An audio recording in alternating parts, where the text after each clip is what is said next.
Let's take a look at the UUX Domino Ux430 machine and its controller bracket. How is it installed? First, we install these two bases, and then we can seal off the screws on top. Yeah. Next, we will install this upright pole all the way down.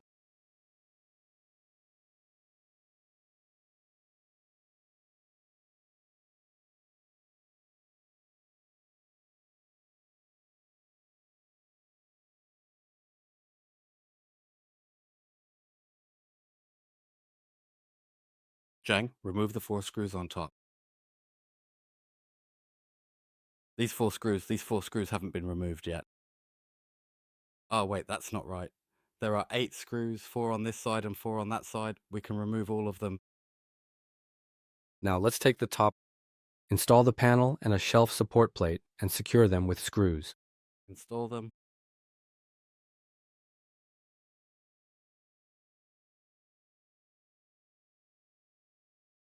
All right, now for this. How do we handle the emergency control?